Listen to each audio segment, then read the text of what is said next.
gaya ngayon ng Tacloban, meron kayong ginagawang tulay from Tacloban, subway to airport, dinadivert nila doon yung ano. Pero hindi naman po na ano yan. Ang pondo yata dyan, more than ilang bilyon ang pinundo dyan ng gobyerno. Pero yan ay nakapinding. Lumalabas, ghost project. At hindi lang yan doon sa, marami po doon, especially sa Tacloban. Napakaraming mga ghost project dyan na hindi naman na ipagpatuloy ni Romualdez. Kaya kung masasabi nyo, mas maganda pa ka ang Davao, maunlad eh. Sa pamumuno nila ni Sara at nila Matidigong. Pero ito sa amin, na yung Pangulo, taka doon mismo, yung kanyang ina at kanyang mga pinsan.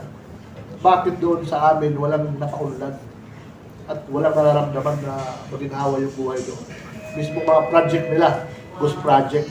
Kahit mag-research kayo, yung na Jessica Soho din yan, yung mga subway doon. At yung gaya niyan doon sa San Juanico Bridge na yan. Ang laki na ng pondong ginawa niya. Wala namang binago dyan eh. Repair lang, pero yung pondo, ang laki. Kaya napakalaking iskandaloso yan doon sa amin sa mismong lugar nila pinamumugaran ng mga flood control. At entire Leyte, sila, hawak na nila lahat, pati Samar. Tumawid na tayo sa Samar, Biluso, Sicilia, Romualdez, lahat din sila magkakapag-anak. Kaya paano uunlad? At napakaganda nga ngayon dahil nasa third reading na ata yung anti-dynasty law. Kaya maiibsan na yung kahirapan doon sa amin dahil yung dynasty na doon sa amin. Okay lang yung dynasty na yan kung paayos yung mga namumuno. Gaya sa mga Duterte. At sa Duterte naman, in fairness, doon din po yan sa Leyte, Southern Leyte. Kaya huwag nilang sabihin na yung Leyte, Tacloban, talagang pure Marcos yan. Hindi ko masasabing Romualdez Marcos yan. Kasi ang mga Duterte, doon po yan sa Leyte. Kaya, yung dynasty nila doon, na minamana-mana ngayon ng mga anak, apo, kailangan na talagang wakasan yan para sa akin. Kaya meron kaming ginawang grupo, yung group ng UOL, United Opposition Leyte, sa pamumuno ng aming President become governor doon sa Leyte sa 2020, pinapalakas ho namin yan.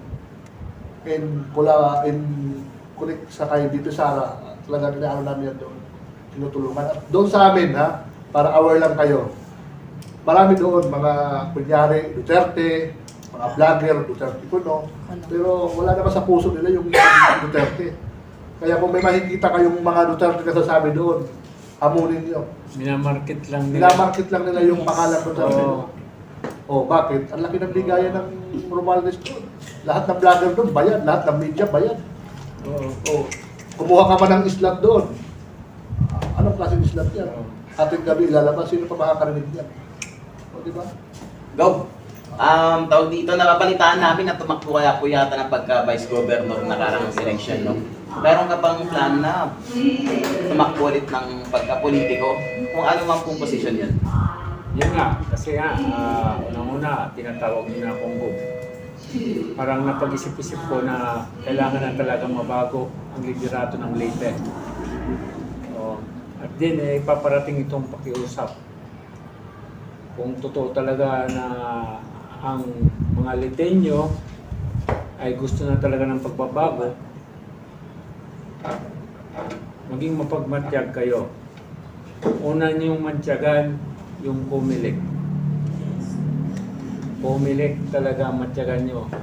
Kahit anong pagsisikap natin, isang iglap lang sa Comelec, sila pa rin ang upo.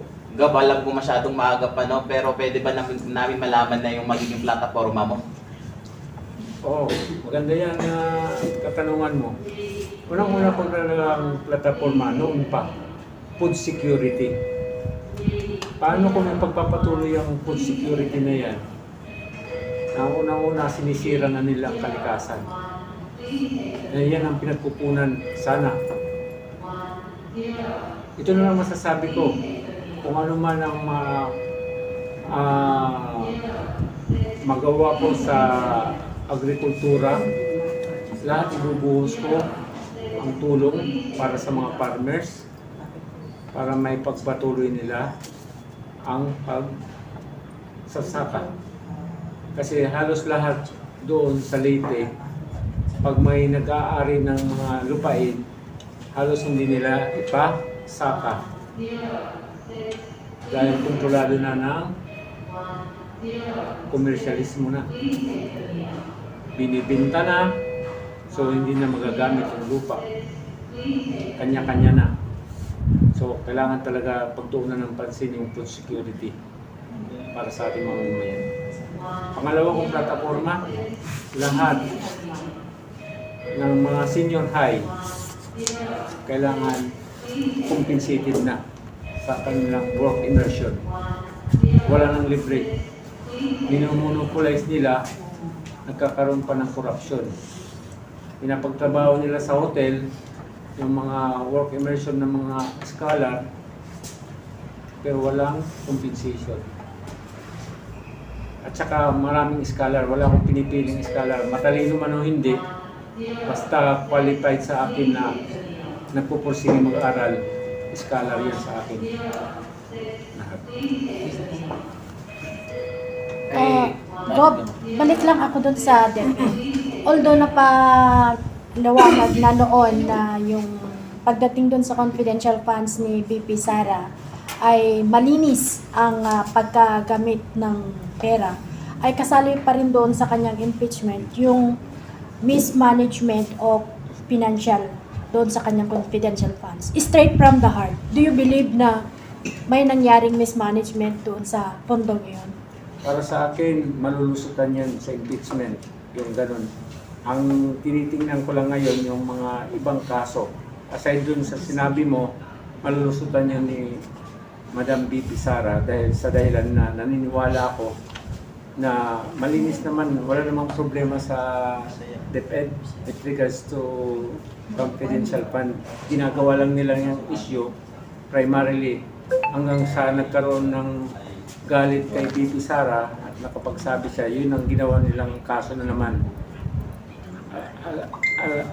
align doon sa impeachment. Kaya ang paniniwala ko, hindi yun papasa sa impeachment yung confidential fund kasi wala siya problema sa atin. How about you, Doc? Ano po ang masasabi niyo? About sa Doon sa doon sa confidential funds na isali po doon sa impeachment trial dati ni VP Sara na merong mismanagement. Although, ipiniliwanag po sa COA na nagamit ng maayos yung pera, ay nasali pa rin doon yung sa i-transmit na doon sa kanyang confidential funds. Kasali pa rin po yun. Sa palagay ninyo, straight from the heart, do you believe na may nagawang paglalaro doon sa pondo? sa akin, no, para sa pananaw ko, napatunayan naman na, di ba? Sabi ko, napatunayan na sa COA na nagamit ng maayos yung confidential fund dito sa akin. At yun naman ay naramdaman ng bawat eskwelahan sa kagawaran ng DepEd, yung mga programa that time na si VP Sara yung sekretary ng DepEd. Kaya tiwala tayo at kumpiyansa na yung impeachment na yan, malalagpasan po ng ating pangalawang Pangulo sa kasalukuyang kinakaharap.